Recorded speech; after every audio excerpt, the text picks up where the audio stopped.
Place au carnet de santé, aujourd'hui consacré à un trouble de la parole qui touche près de 300 000 Français, qui est l'aphasie. Alors, ça n'est pas une maladie, c'est une séquelle liée à un accident vasculaire cérébral ou à un traumatisme crânien. Dès lors que la zone du cerveau responsable du langage est atteinte, eh bien c'est la perte totale ou partielle de la capacité à communiquer. À l'occasion de la semaine nationale de l'aphasie, cette Idali a passé la journée avec Alexis. Il a 35 ans et souffre d'aphasie à la suite d'un traumatisme crânien. Reportage Simon Fichet et Julie Legros. L'allure est sportive, le pas assuré. Impossible d'imaginer qu'il y a 15 ans, Alexis ne pouvait pas quitter son lit. À 22 ans, il fait une chute accidentelle. Il devient hémiplégique. 4 ans d'hôpital et de rééducation. Aujourd'hui, il marche, il travaille, comme si tout n'était qu'un mauvais souvenir. Alexis, les organigrammes vendredi, c'était bon? Ouais. Les photos, les fichiers sont envoyés. D'accord. La parole, voilà la principale séquelle de l'accident. Des lésions dans le cerveau qui ont atteint la zone du langage. À 35 ans, Alexis est aphasique. Il parle, mais il se bat pour chaque mot, pour le prononcer, l'articuler, mais d'abord pour le retrouver dans sa mémoire. Manque d'humour, ça. C'est manque d'humour, ça. Je veux pas dire que je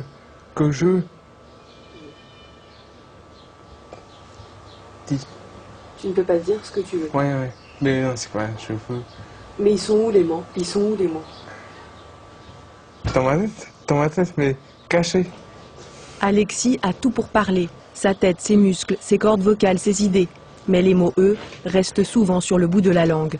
Parfois, le seul moyen, c'est de chercher un stylo et d'écrire, juste pour se faire comprendre. Le travail, c'est de la rééducation. Oui. Parce que je suis en éveil. Je suis toujours je suis concentré. À l'époque, l'étudiant se destinait à la médecine. L'accident en a décidé autrement. Aujourd'hui, il est maquettiste. Il met en page des photos et des textes. Ses clients, il ne leur parle jamais au téléphone. C'est Jérôme qui s'en charge. Et voilà 8 ans que c'est comme ça.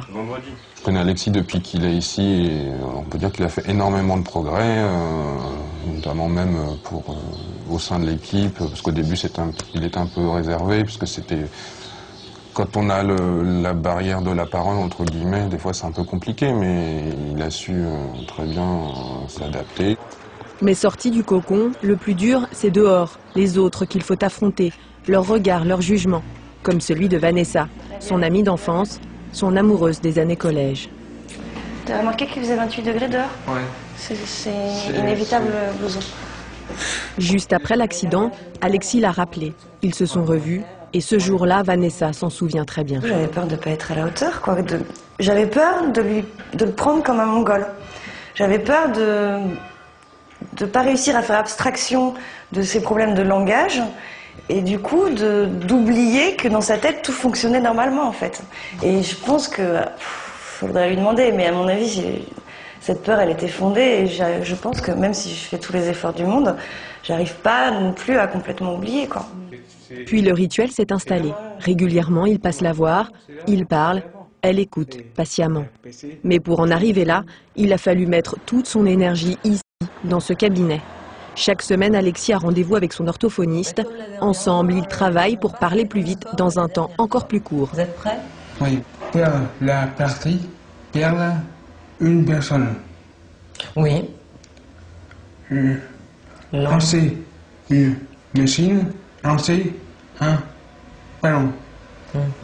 Pour le patient, c'est pas une partie de plaisir d'avoir quelqu'un qui chronomètre, qui fait des bâtons quand vous vous trompez et qui vous dit bon ben là maintenant vous allez recommencer. C'est pas quelque chose de particulièrement rigolo, donc il faut pouvoir quantifier les progrès et savoir où on peut aller. L'objectif c'est réellement d'arriver à fluidifier les conversations, jusqu'à quel point on n'en sait rien, on sait juste qu'on peut s'entraîner et que pour l'instant quand on s'entraîne, on améliore les scores. Je peux progresser un peu, mais après je baisse, mais après je monte et je monte. Alexis sait qu'il ne pourra jamais parler comme avant. De ça, il dit ne pas faire le deuil. Pourtant, la vie continue. Il a acheté un appartement, il a même créé un site pour les aphasiques. Est-ce que vous êtes quand même content de vous? Non, non, c'est impossible, c'est impossible. Parce que c'est un problème pour parler, c'est un problème pour la mémoire de travail, c'est un problème pour, je suis hémiplégique, alors ça, si j'étais parfait, non pas parfait, mais avant mon accident, je suis content, je serais content, mais c'est impossible. Mais petit à petit, je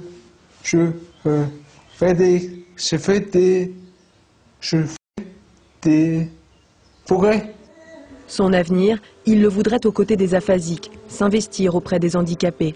Il prévoit d'ailleurs de partir sur les routes, accompagner ceux qui n'ont pas eu sa chance, celle de marcher pour voyager. Voilà, comme vous avez pu l'entendre, Alexis a créé un site d'information sur les aphasiques. On y trouve des témoignages, également de précieuses informations sur ce handicap méconnu. Si vous voulez voir, l'adresse sera sur le site de France 5, france5.fr. Le principe de cette semaine dédiée à l'aphasie, c'est une manière de mieux faire connaître ce handicap. Et là, il y a un site référent, aphasie.fr.